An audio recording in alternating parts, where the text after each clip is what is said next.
Jika imam pada saat sholat maghrib pada rakaat kedua lupa tahiyat awal dan makmum mengingatkan dengan kalimat subhanallah, lalu imam turun tahiyat, apakah makmum harus sujud sahwi sebelum dan sesudah salam? Kalau imamnya sujud sahwi maka ikut semuanya. Kalau imamnya tidak sujud sahwi maka tidak perlu ikut sujud sahwi, gitu kan? Dan sujud sahwi ini teman-teman sekalian dilakukan kalau seseorang lagi sholat, kan sahwi itu artinya lalai ya, kelalaian. Itu kalau antum sudah pindah ke gerakan yang setelahnya. Misal kita pas sujud ternyata satu kali aja sujud, gitu kan, tiba-tiba kita berdiri, subhanallah, pas kita duduk untuk berdiri ke rakaat yang setelahnya, kita teringat kayaknya tadi sujudnya baru satu kali nih, lalu kita sujud lagi, ini nggak butuh sujud sahwi. Tapi kalau antum sudah sempat berdiri, artinya sudah pindah ke gerakan yang setelahnya, sudah sempurna, baru teringat, ini aja sujud sahwi, ini aja sujud sahwi. Sujud sahwi juga dengan dua cara, ada yang dikerjakan sebelum salam, ada yang dikerjakan sudah salam. Kalau gerakan-gerakan yang keliru dalam sholat, lalai, lupa, gitu kan, teringat sebelum salam, misal antum pas rakaat keempat ragu, ini 4 atau 3 ya, lalu antum tambah 1 rakaat, karena kalau kita ngingat ya, ragu 3 atau 4, kita cari rakaat yang paling sedikit, ambil 3 misalnya. Kata Nabi SAW, kalau kalian lupa 3 atau 4, pilihlah 3. Karena kalau seandainya pun dia sholat lebih 5, maka 4 rakaatnya sudah terpenuhi. Tapi kalau dia pilih yang ya lebih banyak, dianggap 4 ternyata kurang baru 3, maka akan kurang sholatnya. Jadi kan kita dianjurkan memilih jumlah yang lebih sedikit. Nah kalau teringat seperti ini sebelum salam, maka sujud sahwinya sebelum salam. Setelah baca tahiyat selesai, sujudlah 2 kali dan bacaannya adalah bacaan-bacaan sujud. Ya, boleh juga ada bacaan khusus seperti misalnya bacaan yang dibaca sebenarnya dalam sujud juga ya. Ya Allah, Allahumma laka sajadtu wa bika amantu wa laka aslamtu dan seterusnya. Itu ada doanya sendiri, bisa kembali kepada buku rujukan. Kemudian boleh juga membaca bacaan sujud, tetapi di antara 2 sujud tidak ada bacaan apa-apa. Sujud sahwi ya, sujud saja, baca bacaan sujud kemudian duduk sebentar lalu sujud lagi. Jadi tidak membaca lagi Rabbighfirli warhamni dan seterusnya, gitu kan. Setelah itu berdiri baru salam sholat. Imam lakukan ini, Anda juga harus lakukan walaupun imamnya yang lupa tadi, gitu kan. Karena kita kalau sholat berjamaah berbeda. Innama ju'ilal imam liyutamma bihis shalah, kata Nabi SAW. Imam dijadikan untuk menyempurnakan sholat seseorang atau pengikutnya. Kalau seandainya antum sudah bubar sholat, ini sudah selesai sholat, salam, begitu kita lagi zikir ada di belakang kita tepuk, akhi, ukhti, kayaknya tadi rakaat Anda ini kurang 1. Tadi kayaknya ikut sama saya ini sama-sama. Saya masbuk 2 rakaat, Anda juga tadi 2 rakaat, tapi kenapa Anda cuma tambah 1 rakaat? Kita diingatkan, lalu kita ingat, oh begitu ya, baik. Langsung berdiri pada saat itu. Berdiri tambah 1 rakaat. Lalu sampai salam, selesai salam baru sujud sahwi. Sujud sahwinya setelah salam, karena ingatnya juga setelah salam. Dan ini beranjak daripada hadis Bukhari. Nabi SAW pernah sholat asar 2 rakaat salam. Maka para sahabat diam semua, nggak ada yang nyaut. Tapi mereka bimbang, kok jadi 2 rakaat asar nih, gitu kan? Sampai Nabi SAW berzikir, Nabi SAW tidak ingat rupanya. Sampai berzikir, habis selesai zikir, tradisi Nabi SAW habis zikir, langsung berdiri pergi ke pintu masjid, lalu menunggu sahabat-sahabat yang mengeluh atau yang menyampaikan apa sesuatu permintaan dan seterusnya. Ada satu sahabat mendekati mengatakan, ya Rasulullah, apakah turun wahyu? Ada wahyu baru turun mengubah asar jadi 4 menjadi 2, gitu kan? Atau Anda lupa? Kata Nabi SAW, tidak ada wahyu turun dan saya tidak lupa. Nabi yakin sekali SAW dengan hikmah Allah tentunya ya, agar mengajarkan kepada kita bagaimana caranya kalau terjadi seperti ini. Maka Nabi SAW memegang tangan sahabat tersebut, mengajaknya masuk ke dalam masjid. Kebetulan sahabat-sahabat yang lain belum bubar. Maka kata Nabi SAW, benarkah yang orang ini katakan kalau saya tadi cuma sholat 2 rakaat? Serentak mengatakan, benar ya Rasulullah. Maka beliau langsung menghadap kiblat, lalu beliau mengerjakan 2 rakaat sampai salam. Setelah salam baru beliau sujud sahwi, karena mengingatnya setelah salam. Pendapat yang paling kuat pada makmum membaca Al-Fatihah atau tidak di belakang imam, yang disepakati oleh para ulama, yang saya sebutkan dulu yang disepakati ya. Yang disepakati adalah kalau sholatnya sir, tidak ngerasin suara, seperti misalnya duhur, asar, kemudian rakaat ketiga maghrib dan 2 rakaat terakhir isya, gitu kan? Ini namanya sholat sir, kecilin suara. Maka wajib makmum membaca Al-Fatihah. Wajib makmum membaca Al-Fatihah, gitu kan? Kecuali dalam keadaan ini khilaf ulama, bagaimana kalau dia baru membaca Ar-Rahmanir Rahim, Maliki Yaumiddin, imamnya Allahu Akbar ruku, apa yang dia harus lakukan? Jumhur ulama mengatakan ikuti imam. Karena dia sudah berijtihad, dia sudah baca, gitu kan. Tapi tidak selesai. Sama dengan orang masbuk, baru Allahu Akbar, imamnya kita baru baca 2 Al-Fatihah sudah ruku. Apa yang harus kita lakukan? Jumhur mengatakan ruku saja. Imam Syafi'i mengatakan tidak, harus dia baca. Nggak bisa. Dan dia boleh ketinggalan untuk mengejar Al-Fatihah sampai 3 gerakan. Kalau dalam mazhab Syafi'iyah, gitu kan. 3 gerakan artinya ruku, sami Allahu hamidah, sampai sujud pertama. Nah itu dia boleh tetap menyelesaikan Al-Fatihahnya lalu dia mengejar imam. Karena pentingnya masalah Al-Fatihah ini. Tapi kalau sholatnya jahar, ngerasin suara, subuh 2 rakaat pertama maghrib, gitu kan, 2 rakaat pertama isya, maka ini hukumnya jumhur mengatakan tidak ada bacaan bagi makmum kecuali imam memberikan jeda waktu. Beranjak daripada hadis yang sahih bahwasanya Nabi SAW pernah mengatakan waladdallin amin, lalu tiba-tiba sahabat di belakang berlumba-lumba baca Al-Fatihah. Jadi ada suara bergemuruh gitu, sehingga bacaan Nabi SAW, Nabi sendiri terganggu SAW, dan makmum juga tidak konsentrasi dengar bacaan ayatnya beliau. Beliau begitu salam lalu beliau mengatakan mali unazi', kenapa tadi saya diganggu dengan bacaan kalian? Kata perawi hadisnya kalau saya tidak salah Abdullah bin Umar radhiyallahu anhu berkata, mulai semenjak itu saya tidak pernah lagi membaca Al-Fatihah di belakang Nabi SAW kalau sholatnya jahar, kalau sholatnya ngerasin suara gitu. Ulama-ulama seperti Imam Syafi'i rahimahullah melihat bahwasanya orang yang membaca Al-Fatihah baik sholatnya jahar, kerasin suara atau sir, itu wajib. Beranjak daripada hadis Nabi SAW yang berbunyi tidak ada sholat bagi orang yang tidak membaca Al-Fatihah. Maka beliau tidak membedakan antara sholat berjamaah atau sholat sendiri. Ya, kalau sholat sendiri mutlak harus baca ya, tidak boleh sama sekali tinggalkan Al-Fatihah, batal sholatnya kalau tinggalkan Al-Fatihah. Kalau sholat berjamaah sebagaimana saya sebutkan tadi, khilaf diantara ulama itu. Imam Syafi'i semuanya, mau sholatnya jahar atau sir, semuanya harus membaca Al-Fatihah. Allah alam, kalau kita simpulkan, kalau saya simpulkan dari pendapat-pendapat ulama ini, saya melihat kalau seandainya imamnya membaca Al-Fatihah dengan suara keras, jelas, ya, kita dengar ya, kita dengar. Seperti sekarang ada mic. Lain kalau mati lampu gelap, tidak kedengaran suara atau kita terlalu jauh dari imam, itu lain. Walaupun sholat jahar tetap wajib baca Al-Fatihah tuh, karena kita tidak dengar. Karena memang Allah berfirman, umumnya ulama berpegang pada ayat ini, a'udzubillahi minasyaitonirrajim, fa idza quri'al qur'anu fastami'u lahu wa ansitu. Kalau Al-Qur'an dibacakan, dengarkan baik-baik dan ya telitilah, jelihlah. Berarti kasusnya adalah kalau dengar. Kalau dengar kita nggak boleh berkata yang lain, gitu kan?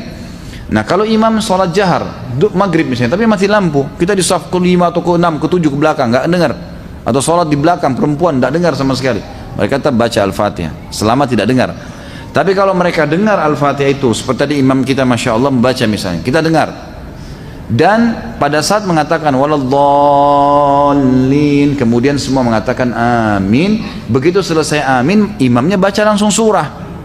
Nah ini Allahu alam, yang lebih dekat pendapat ulama mengatakan tidak lagi baca Al-Fatihah. Kembali kepada hadis, ya, bacaan imam adalah bacaan makmum. Itu sudah ada hadis yang menjelaskan masalah itu.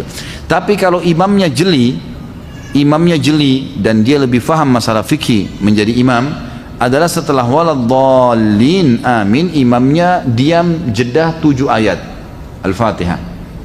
Maka pada saat itu makmum silakan baca, gitu kan? Dia membacanya. Jadi ini tinggal tergantung bagaimana kondisi imam memberikan dia kesempatan. Allahu a'lam. Ustaz, apakah boleh saf salat diisi oleh, mohon maaf, orang yang terkena Down syndrome? Secara fisik dia sudah balik, tetapi ketika sholat orang tersebut sering mendahului imam dan gerakan sholatnya tidak berurutan. Tentu kalau dia sengaja atau memang dia ada kelainan jiwa atau apa, ini sebaiknya memang di masjid itu ada tim khusus yang mengatur ya. Jadi orang-orang seperti ini kalaupun dalam kondisi dia tidak sadar, dia tidak tahu hukum, atau dia dalam kondisi gila misalnya, maka dia dibolehkan untuk keluar dari saf muslimin. Karena dia pun mengerjakan, dia bebas hukum, dia tidak ada taklif kan gitu. Tapi kalau memang dia hanya melakukannya karena tidak bisa tahan, karena memang masalahnya adalah sakit kakinya, dia akhirnya harus melakukan mendahului imam, maka solusinya kata ulama adalah dia boleh mengerjakan sholat sambil duduk. Cari inisiatif yang dia tidak mendahului imam. Karena kalau dia dahului imam tetap kena ancaman ya. Nabi SAW mengancam, siapa yang mendahului imam maka bisa saja Allah mengubah wajahnya menjadi wajah keledai, hadis sahih riwayat Imam Ahmad masalah itu. Jadi sebagai ini ada pengurus masjid, dan saya sarankan pengurus masjid ini bisa lebih jeli melihat adanya orang-orang yang seperti ini, ada gangguan jiwa, ada orang yang sakit. Kalau di masjid-masjid di Saudi itu sudah biasa sekali kursi-kursi disiapin tuh. Di masjid itu banyak kursi. Jadi orang-orang tua yang tidak mampu untuk berdiri lama maka diambil kursi dan mereka sholat sambil duduk di saf. Itu sudah umum di Masjid Nabawi, di Masjid Haram itu banyak sekali. Ketika zikir setelah sholat, kemudian ada orang yang mengucapkan salam kepada kita lalu kita membalasnya sehingga zikir setelah sholat kita terpotong, apakah kita harus mengulangi zikir tersebut atau lanjutkan? Lanjutkan saja, tidak ada masalah. Nabi SAW pernah melakukan hal tersebut. Jadi pernah beliau SAW dalam hadis Bukhari selesai sholat ya, asar, tiba-tiba beliau langsung dengan cepat sekali, begitu salam lagi zikir, berdiri dengan sangat cepat melewati para sahabat, sampai para sahabat yang meriwayatkan hadis ini berkata, kami heran dengan kecepatan Nabi SAW dalam cepatnya gerakan Nabi SAW itu. Maka setelah itu pun, setelah beberapa saat Nabi SAW balik lagi dan duduk lagi, berzikir lagi. Lalu salah seorang di antara kami bertanya, ya Rasulullah, ada apa? Kata Nabi SAW, tadi saya tiba-tiba teringat di rumah saya ada kurma sedekah yang sudah saya niatkan mau keluarkan, maka saya tidak ingin itu tertunda. Maka saya pun segera mengeluarkannya lalu kemudian saya balik berzikir. Jadi ulama mengambil daripada hadis ini, bolehnya orang kalau habis sholat, berzikir habis sholat, itu kalau ada sesuatu yang wajib baginya atau sesuatu yang darurat, dia boleh memotongnya seperti menjawab salam gitu kan. Seperti misalnya turun hujan, tiba-tiba dia harus pindah karena kena air atau apalah ya yang harus memindahkan dia, maka dia boleh pindah dan kemudian dia melanjutkan zikirnya. Bagaimana Anda menyikapi setiap akan sholat pasti ingin sekali buang angin? Apa Anda harus diruqyah? Gimana kira-kira? Ruqyah boleh, silahkan ruqyah. Mungkin waswas syaitan, itu waswas syaitan ya, harus dilawan. Dan cara yang efektif adalah jangan biasakan buang angin. Emang betul. Jadi orang yang biasa tidak bisa tahan buang angin itu karena beranjak dari apa? Kebiasaan dia. Dia udah biasa, mungkin di depan teman-temannya kadang-kadang bercanda, memang dia gangguin mereka gitu kan. Emang gitu, dia sering iseng. Nah akhirnya sudah terbiasa gitu kan. Jadi itu menjadi hal yang selalu kayak orang yang terbiasa ngupil, orang yang biasa korek kuping orang. Jadi karena dia jadikan kebiasaan, jadi terbiasa, sama dengan itu. Kalau orang yang tidak membiasakan dirinya untuk ngeluarin angin, insya Allah tidak keluarin angin kecuali pada waktu memang dibutuhkan kan gitu. Jadi memang ini harus diubah dari cara itu dulu, pola itu. Dan ini subhanallah juga tidak baik ya, sebaiknya memang ditinggalkan. Jadi ini insya Allah dengan cara antum terapi diri supaya jangan sampai sering mengeluarkan angin, terutama dengan mengolok-olok gitu kan, ada bercanda, termasuk juga di depan pasangan misalnya. Lebih baik kita menjaga itulah, kecuali darurat sekali ya, kecuali darurat. Kalau ruqyah saya sarankan silakan ruqyah, bisa jadi was-was juga syaitan, bisa terjadi.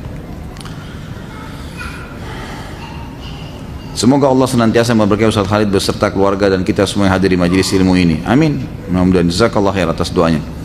Sholat sunnah afdalnya dikerjakan di rumah. Saya biasa mengerjakan sholat sunnatul fajr di rumah, namun masjid di tempat saya jarak antara azan dan iqamah hanya sebentar. Saya terkadang ketinggalan takbiratul ihram bersama imam, tapi tetap dapat rakaat pertama. Sebaiknya saya sholat sunnah di rumah atau di masjid? Di masjid, gitu kan? Di masjid. Jangan antum kejar ikan teri, ikan paus lewat ini. Ada. Sholat sunnatul fajr itu ikan teri dibandingkan sholat subuh, itu ikan pausnya, gitu kan? Jadi jangan ketinggalan, sholat di masjid tidak masalah. Kan lebih afdal kalau sholat di rumah, kalau sholat sunnah kan gitu lebih afdal. Jadi jangan sampai mengejar afdaliyah sunnah, ketinggalan fadilah yang besar dari sholat wajib. Karena mulai Allahu Akbar imam, kita juga Allahu Akbar, itu sudah dicatat pahala tuh. Jadi itu ada fadilah, jangan ketinggalan itu. Bahkan kalau perlu kita masuk masjid sudah mau iqamah, ya sudah kita sholat subuh gitu kan. Nanti sunnatul fajrnya ulama berpendapat mengatakan sunnatul fajr pernah dikerjakan oleh Nabi SAW setelah terbit matahari. Itu dibolehkan bagi orang yang sudah rutin mengerjakannya. Kalau dia ketinggalan sudah masuk masjid subuh sudah iqamah, dia sholat subuh kemudian nanti dia setelah terbit matahari sebelum duha dia boleh mengerjakan sunnatul fajr yang ketinggalan itu. Apakah boleh mengerjakan sholat witir bertepatan dengan berkumandangkannya azan subuh? Karena saat mengerjakan tahajud waktunya sudah sangat dekat dengan waktu subuh, sementara saya belum sholat witir. Pertama sekali saya sarankan antum sholat witir seperti sekarang nih, ba'da isya, gitu kan? Itu lebih baik. Nah itu lebih baik. Dan nanti kecuali kalau antum memang sudah terbiasa bangun jam 2, setengah 3, masih panjang jeda waktu menjelang subuh, itu baru. Kalau enggak, saran saya jangan tinggalkan witir sebelum tidur. Nah, baik sebelum tidur atau habis dia isya langsung sholat witir. Itu sudah disepakati oleh para ulama berangkat daripada hadis Bukhari, di mana sahabat-sahabat menyampaikan diantaranya ya Abu Hurairah anhu yang mengatakan, saya diwasiatkan kepada saya 3 hal yang saya tidak pernah tinggalkan selama hidup saya: puasa 3 hari setiap bulan, 2 rakaat sholat duha, dan saya tidak pernah tidur kecuali saya sudah witir. Agar antum tidak mengejar di malam hari kecuali sholat tahajud, gitu kan? Pertanyaan tadi, bolehkah sholat witir sementara azan dikumandangkan? Boleh jawabannya. Hadis Bukhari menjelaskan masalah itu, bahwasanya Nabi SAW mengatakan, kalau kalian dengarkan azan, segeralah berwitir. Segeralah berwitir. Artinya masih boleh kan? Bahkan ada pendapat ulama mengatakan, kalau jeda antara azan dan iqamah subuh masih panjang, seperti Masjid Haram misalnya, 20 menit, 25 menit baru iqamah, sementara antum sudah terbiasa kerjakan sholat tahajud, dan itu kebablasan sampai azan subuh baru bangun, boleh mengerjakannya antara azan iqamah subuh, karena itu bukan waktu yang dilarang untuk sholat. Kalau sudah iqamah subuh, waktu dilarang sholat, nggak boleh. Berarti di sini pendapat ulama mengatakan masih boleh mengerjakan sunnah-sunnah antara azan dan iqamah subuh, gitu kan? Jadi ini termasuk ya, yang bisa diambil pelajaran dari situ tadi.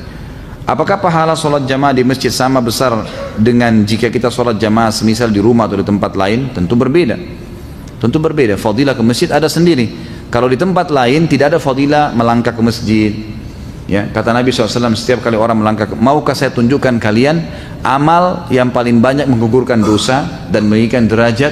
Kata para sahabat, tentu ya Rasulullah. Kata Nabi SAW, berwudu di waktu-waktu genting, di waktu-waktu yang malas kita wudu, seperti mau tidur, gitu kan? Habis berhubungan biologis, mau tidur atau mau mengulanginya, dianjurkan wudu dulu. Atau di musim dingin, gitu kan? Atau menjaga wudu, batal wudu, wudu lagi. Ini justru pahalanya besar nih. Dan banyaknya langkah kaki menuju ke masjid, gitu kan? Berarti melangkah kaki saya sudah ada pahala. Hadis yang lain juga riwayat Bukhari Muslim, kata Nabi SAW, setiap kali orang melangkah ke masjid, 1 langkah mengampuni dosa, 1 langkah mengangkat derajatnya. Ini nggak ada di tempat lain, harusnya di masjid, gitu kan? Kemudian ada hadis yang berbunyi, siapapun yang pergi ke masjid sholat, setiap berjamaah di waktu sholat wajib ya, maka setiap kali ke masjid dapat 1 istana di surga, setiap pulang 1 istana di surga. Ini nggak ada di tempat lain, gitu kan? Tinggal tentang masalah jamaahnya, 25 kali lipat dapat pahala, itu sama. Itu sama, karena hadis Nabi SAW menjelaskan sholat berjamaah sama saja mendapatkan pahala 25 kali lipat itu, dan diangkat 27 derajat. Allahu a'lam. Kapan waktu yang paling utama untuk sholat sunnatul fajr? Antara azan dan iqamah subuh. Antara azan dan iqamah subuh ya. Apakah ada bacaan atau doa yang diajarkan oleh Rasulullah SAW pada saat berwudu, seperti doa ketika membasuh muka, tangan, dan lainnya? Yang saya tahu, doa yang dibaca adalah pada saat memulai wudu, itu hadis Bukhari, membaca Bismillah pada saat mau memulainya, gitu kan? Bahkan Syekh Jibril mewajibkan masalah itu, mengatakan harusnya seseorang membaca Bismillah. Beranjak daripada hadis, janganlah seseorang kalian bersuci kecuali sudah memulainya dengan basmalah, gitu kan? Kemudian nanti selesai wudu baru membaca 2 kalimat syahadat, beranjak daripada hadis Bukhari yang berbunyi, siapa yang selesai wudu kemudian dia membaca asyhadu an la ilaha illallah wahdahu la syarikalah wa asyhadu anna muhammadan abduhu wa rasuluh, ini hadis Bukhari Muslim, maka Allah akan membukakan baginya 8 pintu surga, dia bisa minta yang mana dia mau masuki, gitu kan? Begitu pula ada hadis yang lain riwayat Tirmidzi menambahkan, ditambah doa Allahumma ja'alni minat tawwabin wa ja'alni minal mutatahhirin. Ya Allah, jadikanlah aku orang yang selalu bertaubat dan juga orang yang selalu bersuci, gitu kan? Jadi dari hadis ini yang kita tahu ada doa di awal, ada doa di akhir. Kalau di pertengahan, Allah alam, saya tidak pernah dapatkan riwayatnya. Secara pribadi ya, saya pribadi. Jadi kalau anda mendapatkan riwayatnya silahkan anda amalkan. Tapi saya pribadi belum pernah menemukan kecuali di awal dan akhir saja.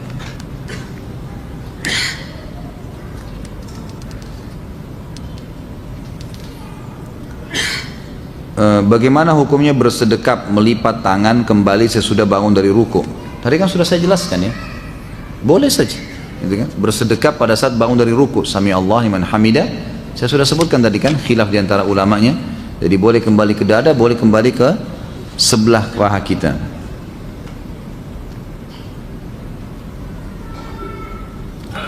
Apakah seseorang yang telah mencapai dosa kufur, lalu tiba-tiba dia bertobat atas hidayah Allah, kemudian dia mengerjakan sholat tapi belum mengulangi syahadat, apakah sholatnya sah dan diterima oleh Allah Subhanahu Wa Taala? Nggak bisa. Kufur itu syaratnya untuk kembali ke Islam harus syahadat. Jadi dia kalau sholat dianggap orang kafir sedang sholat, nggak diterima sama Allah. Harus syahadat. Gimana caranya? Itu syaratnya, karena dia sudah kufur. Saya pernah mendengar jamak suri. Apakah sholat dengan menjamak suri ini diperbolehkan? Apa ini jamak suri ini? Hah? Siapa yang bertanya nih? Saya nggak tahu nih apa jamak suri. Ada mati suri, ada jamak suri, ini macam-macam. Nanti ada nikah suri juga. Wah, begitu nikah semangat ya. Saya nggak tahu, maaf. Ya, saya minta maaf, saya nggak tahu nih maksud jamak suri itu apa. Apakah ada hukum had untuk orang yang meninggalkan sholat? Ada, jelas. Kalau dia meninggalkan secara malas, hukumnya had, dihukum.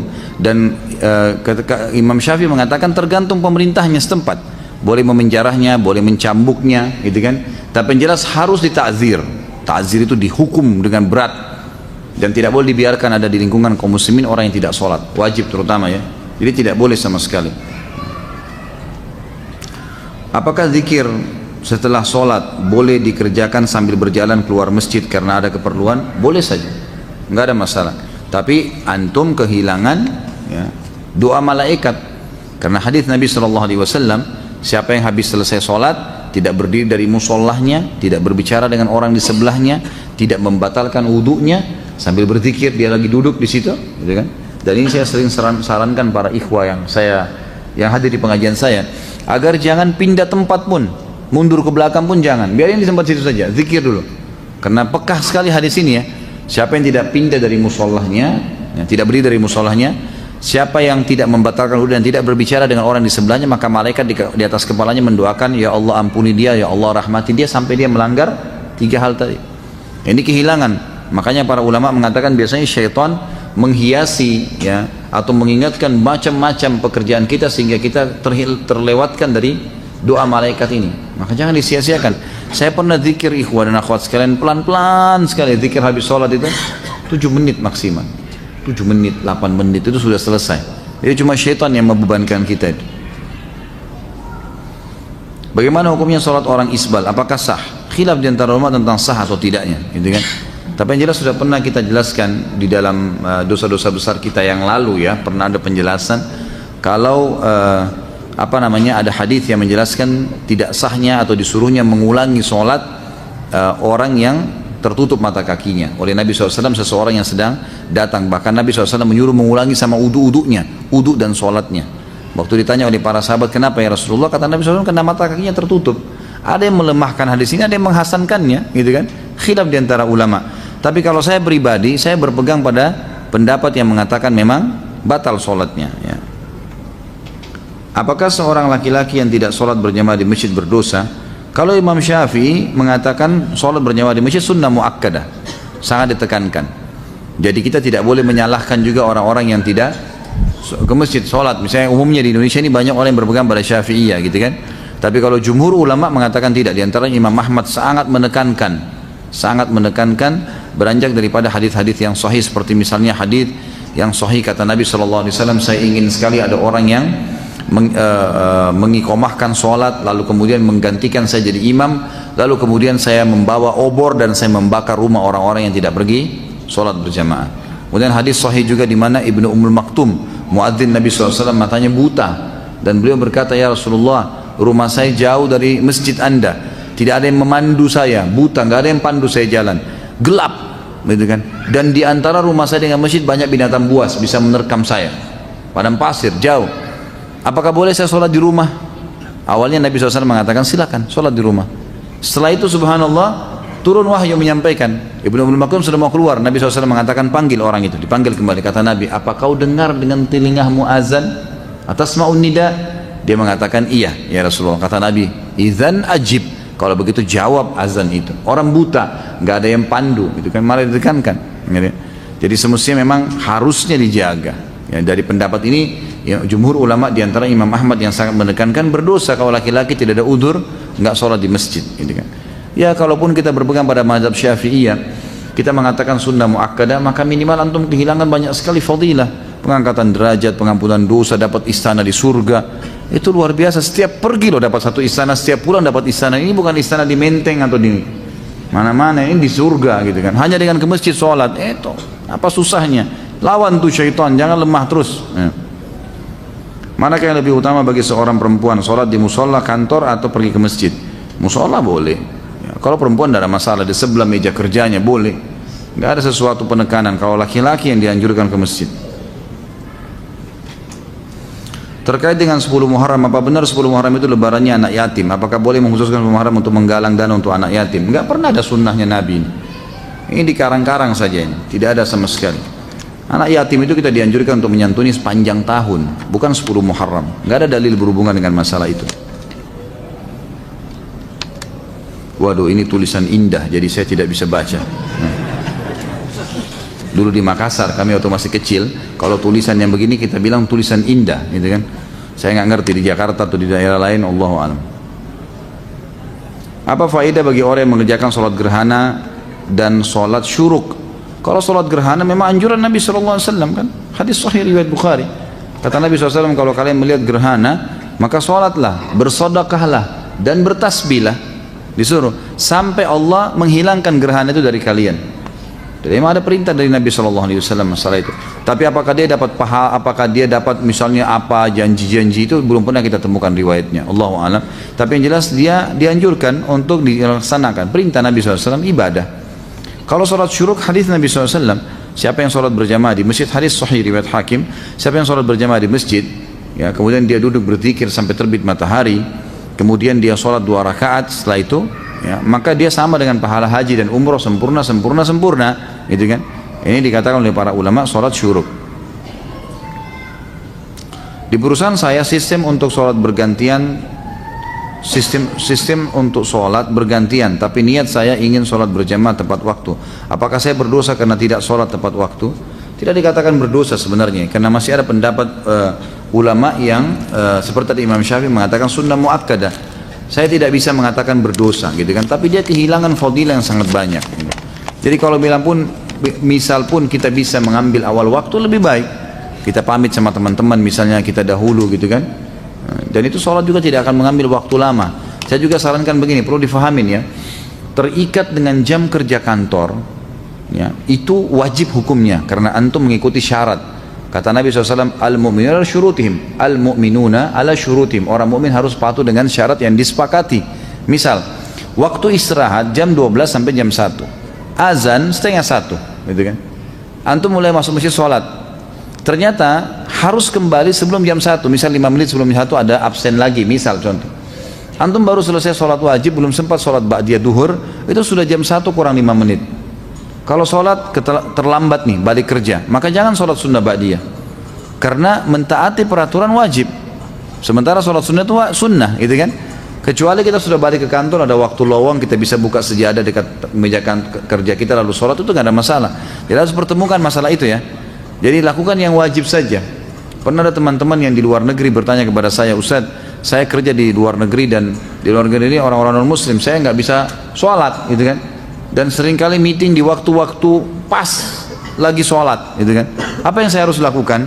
Saya balik tanya begini, saya bilang kalau seandainya anda lagi meeting kemudian, misal ini contoh, semoga Allah muliakan kita semua, saya kasih contoh ini, contoh orang mau ke kamar mandi, kebelet buang air besar, kebelet buang air kecil, lagi meeting, diizinin nggak? Nah, ini di sini diizinin nggak kalau kebelet kencing, kebelet buang air besar? Meeting penting nih, miliaran, diizinin nggak? Ya nggak bisa berpikir kan kalau mau kencing gitu kan? Nggak mungkin, pasti diizinin ke belakang. Ya sudah, kita izinnya memberikan isyarat memang mau ke kamar mandi, betul kamar mandi kan? Ke kamar mandi, dan orang saya bilang lagi kalau masuk kamar mandi lagi kebelet, pamit, lagi meeting, kalau kita butuh waktu 10-15 menit diizinin nggak? Nggak mungkin kan tengah-tengah digedor-gedor, ayo cepat gitu kan? Nggak mungkin, orang lagi buang air besar gimana?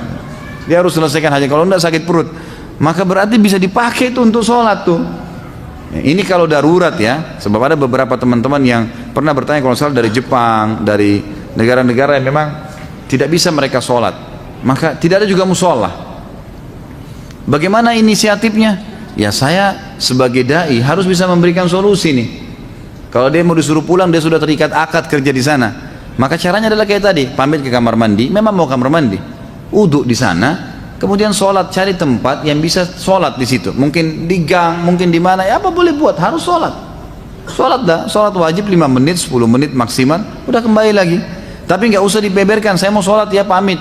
Kemudian berantem kalau tidak disuruh sholat, susah. Anda sudah akad dengan orang kafir, gimana, nggak bisa, gitu kan?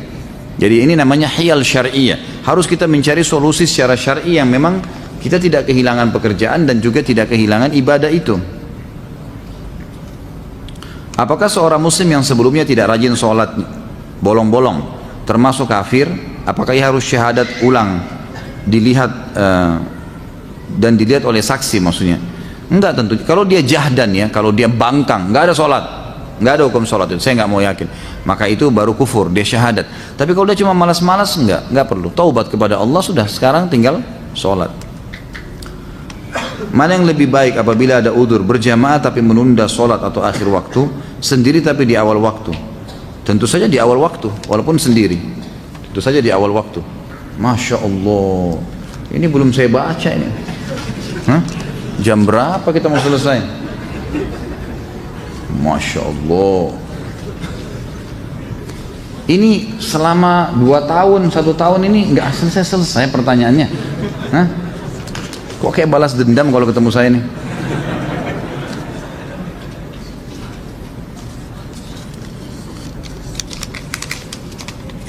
Jangan didorong. Saya sengaja tidak tarik semua. Di daerah Ana ada 2 masjid. Yang satu masjidnya besar dan jamaahnya tidak banyak sehingga selalu dapat saf pertama. Kedua masjidnya lebih kecil dan jamaahnya banyak karena telah ditegakkan sunnah sehingga susah dapat saf pertama. Lebih utama sholat di satu atau yang kedua? Yang satu tentunya, masjid yang pertama, karena memang kita bisa dapatkan fadilah lebih besar, gitu kan? Dan masjid itu makin banyak jemaahnya makin afdal, ya, gitu. Makin afdal, makin besar fadilahnya.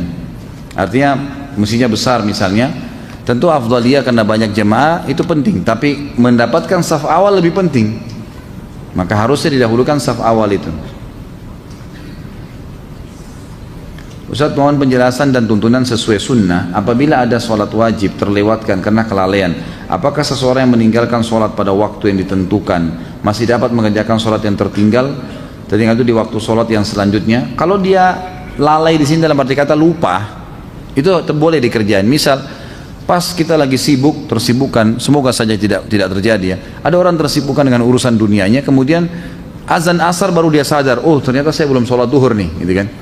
Maka apa yang harus dia lakukan? Bolehkah dia sholat duhur? Boleh, nggak ada masalah. Tapi kalau dasarnya dia tahu nih duhur sudah masuk, dia nggak mau sholat, memang nggak mau dah, memang sudah nggak sholat. Begitu azan asar, temannya ajak, nih sholat yuk. Kamu udah tahu belum ada hadis begini, tersentuh dia mau sholat. Tapi tadi dia sudah tinggalkan duhur secara sengaja, ini nggak boleh lagi dia sholat, karena sudah memang ditinggalkan secara sengaja sama dia. Saya pernah membaca sebuah hadis riwayat Ibnu Abbas radhiyallahu anhu yang menjelaskan tentang tidak bolehnya menahan pakaian pada saat sholat.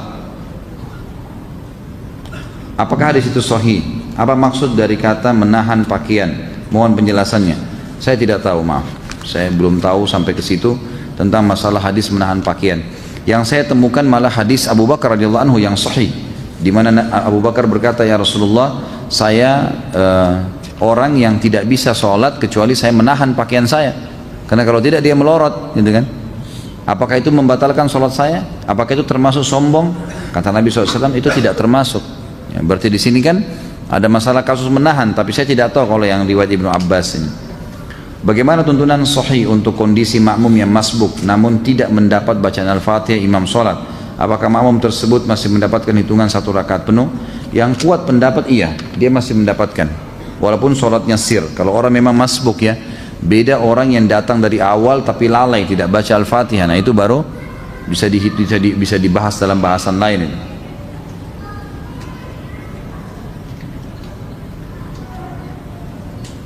Setelah berhubungan suami istri, apakah boleh sholat wajib hanya dengan wudhu tanpa junub, tanpa mandi?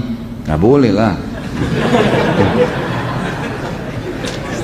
Ini iseng aja bertanya. Wajib mandi junub ya akhi. Atau mungkin yang nanya masih bujang kali ini. Belum punya pengalaman ya. Belajar dari Pak Yoyo ya. Kalau kita sholat berjamaah tapi kita ketinggalan sehingga bacaan Al-Fatihah tidak sampai selesai karena imam bacaan cepat, begitu juga sholat duhur, asar bacaan Al-Fatihah tidak selesai, apakah sholat kami sah? Sah insya Allah. Yang penting tadi kan sudah saya jelaskan ini. Yang saya sudah jelaskan jangan ditanya lagi. Makanya pada saat ta'lim tadi jangan menghayal gitu ya. Ini jangan terulang-ulang nih. Jika kita terjebak macet di jalan, tidak bisa melaksanakan sholat asar, apakah boleh dijamak sama maghrib? Jika sholat maghrib juga ketinggalan, boleh dilakukan di saat sholat isya. Tata caranya bagaimana? Yang pertama, sholat jamak itu hanya boleh dijamak antara duhur sama asar, tidak boleh yang lain. Maghrib sama isya, tidak boleh yang lain. Jadi nggak boleh asar sama maghrib, nggak bisa. Isya sama subuh nggak bisa, gitu kan? Subuh sama duhur nggak bisa. Memang duhur sama asar saja, maghrib sama isya saja. Itu kalaupun dijamak, gitu kan? Masalah kasus orang kena macet, maka hukumnya khilaf diantara ulama, apa yang harus dia lakukan? Yang terbaik adalah dia berhenti dia sholat di dekat situ, dimanapun, gitu kan, di jalan. Kayak kalau di jalan tol ada jalan alternatif di samping, dia bisa mampir di situ, dia sholat. Atau saya pernah lakukan, saya pernah mampir sholat di tempatnya teman-teman yang terima bayaran tol itu, gitu kan. Saya tanya dia, ternyata mereka sholatnya itu ada ruangan di situ. Kadang-kadang malah ada tangga ke bawah, gitu kan, ada musola di bawah itu. Maka bisa kita mampir sholat. Jadi kita bisa mampirkan mobil lalu sholat di situ. Itu yang paling baik. Atau bawa sejadah di mobil disiapin, gitu kan. Itu boleh. Ada sebagian ulama yang menarik bolehnya sholat di mobil kalau dalam keadaan darurat sekali. Sama hukumnya dengan orang sholat di pesawat, di kereta api. Kalau emang kita terjebak di satu tempat, lagi ada peperangan, lagi ada macet total, emang nggak bisa ditinggalin mobil, orang jalan-jalan sedikit-sedikit, ini nggak bisa. Maka daripada kehilangan waktu, lebih baik dia sholat sambil duduk. Tapi ini tidak diprioritaskan. Prioritaskan adalah mampir. Ya, itu. Apakah ada riwayat sholat saat Nabi SAW mengimami para nabi?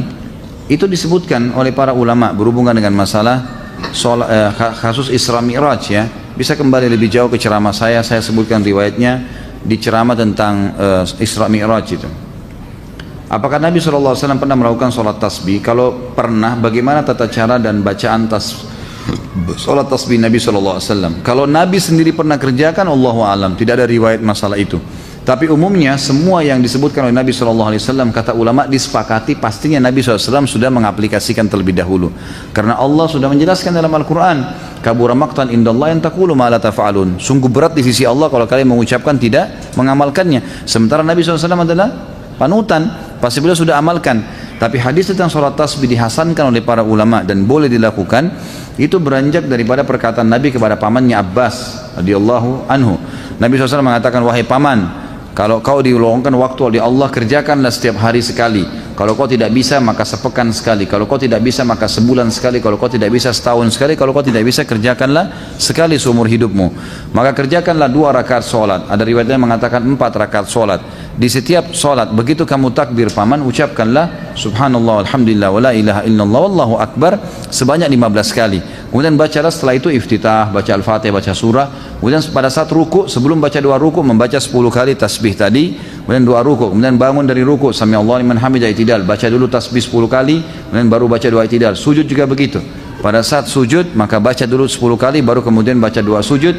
Duduk di antara 2 sujud, baca 10 kali lagi tasbih, kemudian baru membaca doa di antara 2 sujud, lalu sujud, baca lagi tasbih 10 kali, kemudian baca 2 sujud, lalu kemudian sebelum berdiri ke rakaat kedua, duduk dulu baca 10 kali. Nah, jadi kurang lebih ada 75 kali bacaan dalam satu kali atau satu rakaat. Selebihnya seperti sholat biasa. Saat kita masuk sholat id 1 rakaat, saat menyempurnakan rakaat berikutnya, berapa kali takbir yang harus kita lakukan? Ikuti rakaat yang sedang anda ada. Jadi misal kita masbuk nih sholat id, dia sudah rakaat kedua imamnya, kita ikut. Tadinya dia takbir imamnya 5 kali, gitu kan? Karena dia rakaat kedua, kita kan ikut imam juga takbir 5 kali. Kita nggak mungkin takbir 7 kali. Rakaat kedua kita juga takbir 5 kali, sama saja. Karena kita mengikuti imam di rakaat pertama tadi, dia sudah ke rakaat kedua. Seperti kita kalau lagi sholat umumnya sholat lain, kita ikut imam sudah rakaat ketiga misalnya di sholat maghrib. Imam kan tahiyat pertama, tahiyat terakhir kan? Kita juga harus tahiyat kan gitu. Di rakaat kedua setelah imam salam, kita rakaat kedua harus tahiyat juga kan gitu. Seperti itu caranya. Jadi tetap mengikuti kondisi imam. Bolehkah bermakmum dengan imam yang isbal? Sudah tadi ya. Apa hukumnya jika sudah terlanjur sholat? Dan apa saran Ustadz ketika, oh ini sudah masalah isbal tadi ya. Baik.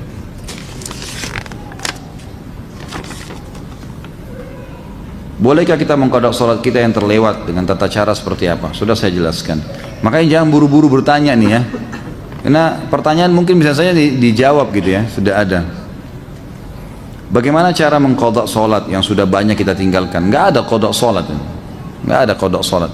Hadis Bukhari menjelaskan masalah itu. Jadi tidak ada. Kecuali tadi saya bilang kita lalai, memang lupa. Tapi kalau 5 tahun nggak sholat, sekarang taubat, apakah harus mengqadha sholatnya 5 tahun? Nggak pernah ada dalil berhubungan dengan masalah itu. Hadis Bukhari menjelaskan bahwa ada seorang wanita datang kepada Aisyah radhiyallahu anha dan berkata, wahai Aisyah, kenapa kita disuruh mengqadha puasa dan tidak disuruh mengqadha sholat? Maka Aisyah sempat marah sama orang tersebut, lalu sambil berkata, aharuriyun anti? Apa kau dari wilayah Haruri?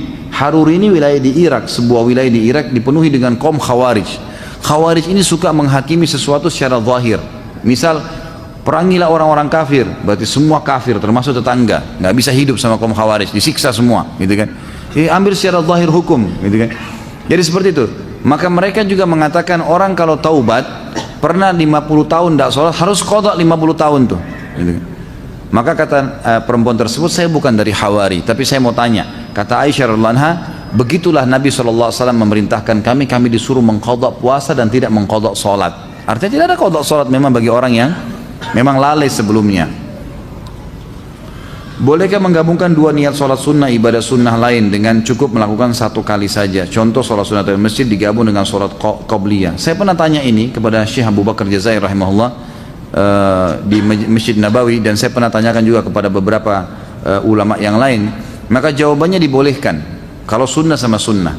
Kalau wajib sama sunnah nggak boleh, gitu kan? Artinya orang masuk dalam masjid, dia sholat tahiyat masjid dan juga dia bisa niatkan untuk qobliyahnya, sama dengan orang sholat, sama dengan orang puasa Syawal 6 hari dengan puasa Senin Kamis yang bertepatan dengan Senin Kamisnya.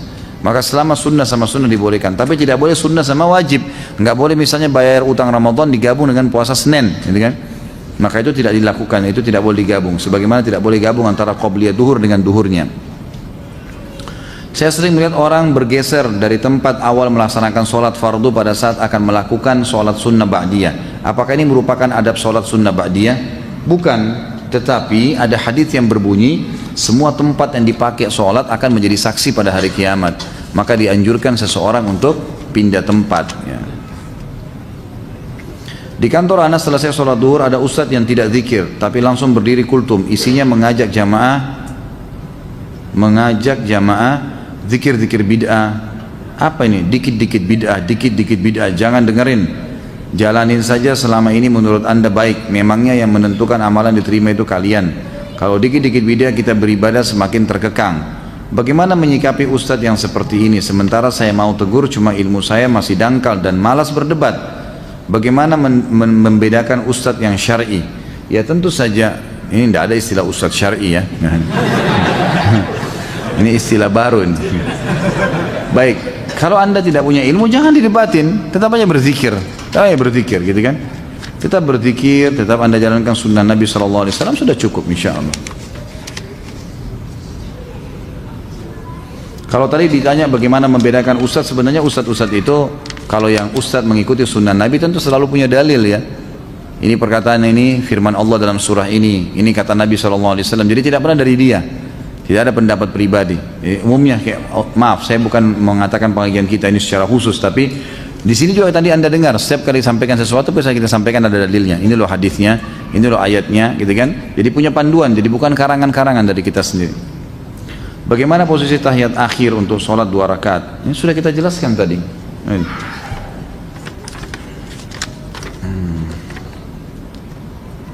Apakah tidak merapatkan kaki ketika sholat berjamaah dapat menggugurkan pahala sholat berjamaah walaupun jarak antara pundak sudah rapat? Tentu tidak, tapi membuat syaitan masuk dan membuat tidak khusyuk. Itu, jadi tidak menggugurkan sholat. Karena ana ada udur di mana kalau jari kaki bersenggolan dengan benda-benda, dalam hal ini jari kaki saudara di sebelah, merasa risih sebab ana pernah ada riwayat operasi penyakit saraf tulang belakang sehingga jari-jari kaki menjadi sensitif. Dan apakah termasuk isbal jika ana menggunakan kaos kaki ketika sholat berjamaah? Karena dengan menggunakan kaos kaki ana merasa lebih nyaman dari gesekan karpet, dari bersentuhan dengan jari orang lain. Ana jadi khawatir terhadap ikhwan kita yang seolah-olah terus ingin mengejar jari kaki saya atau jari kaki saudara di sebelahnya, karena ditakutkan malah akan menjadikan sholatnya menjadi tidak khusyuk ya. Baik, tentu saja kalau anda punya udzur syar'i ya lakukan pakai kaos kaki, dan itu bukan isbal. Isbal itu adalah pakaian dari atas ke bawah, mengulurkan pakaian dari atas ke bawah. Kalau dari bawah ke atas enggak, kaos kaki maksudnya itu tidak. Tapi kalau kita memang dari atas kita pakai ya, atau kita pakai kemudian dia terulur seperti celana, baju, itu semua baru masuk. Hadis Nabi SAW yang berbunyi isbal itu di imamah ya, di pakaian ya, celana, itu masuk dalam isbal gitu. Dikarenakan saat ini waktu subuh 4.15, apakah boleh kita ketika kita terlambat bangun, misal jam 5, kita melakukan sholat sunnah 2 rakaat sebelum subuh? Tentu tidak boleh. Kalau sudah iqamah subuh nggak boleh lagi. Anda kerjakan nanti setelah terbit matahari. Apa pahalanya kalau kita mengislamkan seseorang? Wah, ini tidak sesuai dengan tema.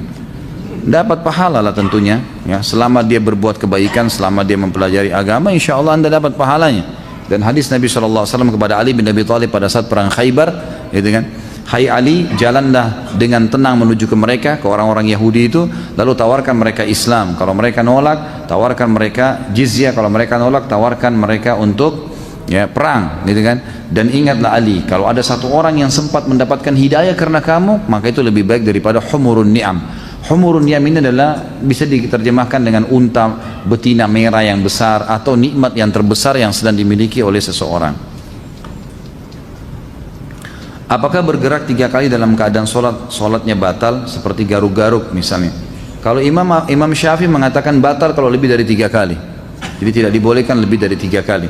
Tapi jumhur ulama mengatakan tetap tidak batal kalau memang orang itu punya udzur, memang harus dia lakukan. Tapi kalau gerakan sia-sia membatalkan sholat nih. Ada orang sia-sia memperbaiki kopiah atau apalah gitu kan. Nah ini keseringan dilakukan, makanya tidak boleh. Tapi kalau darurat memang harus menggaruk, memang gatal sekali, itu tidak ada masalah insya Allah. Apakah boleh sholat wajib sambil duduk seperti kita perjalanan jauh dalam bus, pesawat yang memakan waktu 12 jam? Tentu saja boleh, tidak ada masalah.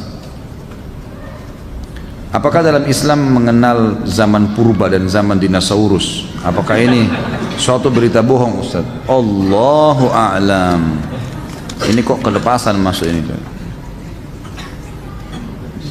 Bolehkah berimam pada orang yang masbuk? Boleh, asal anda beda imam ya. Jadi misal gini, ada dua orang masuk masbuk nih, orang lagi berjamaah, sama-sama masbuk 1 rakaat. Kita satu imam nih. Begitu salam imam kan masing-masing nambah rakaat yang masbuk ya, yang kehilangan 1 rakaat. Ini nggak boleh lagi jadi makmum satu sama yang lain. Karena ada orang begitu tuh, karena sudah satu imam. Yang boleh kalau beda imam. Misal kita berdiri, kita masuk 1 rakaat, ada orang yang telat masuk, maka dia tepuk pundak kita, itu boleh, nggak ada masalah. Tapi tidak boleh memiliki 2 imam dalam satu sholat. Bila imam salah dalam baca Al-Fatihah, karena kan sholat tidak sah, apakah kita harus ulang di rumah atau bagaimana? Tentu saja tidak ya. Salahnya tergantung salahnya kenapa. Kalau emang salahnya fatal dan sudah diingatkan tidak mau, maka batal sholatnya. Bukan di rumah, diulangin di situ, gitu kan? Tapi kalau emang dia lupa, kemudian diingatkan, atau mungkin ada kesalahan tajwid yang diingatkan lalu dia tidak lakukan, maka tetap sah saja. Beranjak daripada hadis Nabi SAW yang sahih yang berbunyi, kalau kalian sholat dengan imam, kalau imam benar dia akan panen pahala kalian, dan kalian akan dapat pahala kalian masing-masing. Dan kalau dia salah, dia akan berdosa, dihukum sama Allah, dan sholat kalian benar. Sholat kalian benar. Apakah boleh sholat Jumat di dalam kereta api? Soalnya saya pernah melihatnya ketika saya dalam perjalanan menuju kampung halaman. Musafir nggak ada Jumat baginya, nggak usah sholat Jumat gitu kan. Kalau musafir nggak usah sholat duhur asar, dijamak saja. Setelah sholat hajat, petunjuk dari Allah itu berupa apa? Nggak ada sholat hajat ini. Yang ada sholat istikharah. Sholat hajat setahu saya tidak ada hadisnya, lemah sekali, bahkan ada hadis yang palsu gitu kan. Jadi yang ada adalah sholat istikharah. Istikharah sama sebenarnya ya. Karena kita meminta petunjuk dari Allah SWT. Itu ada hadis sahihnya. Tentang tawakal, pertanyaan Ibnu Rajab rahimahullah bahwa tidak ada yang memberi, menghalangi, mendatangkan bahaya dan mendatangkan manfaat kecuali Allah SWT. Hadis di atas sahihkah? Saya tidak tahu. Ya. Baik, dua pertanyaan lagi ya. Sabar yang sudah lipat-lipat tasnya.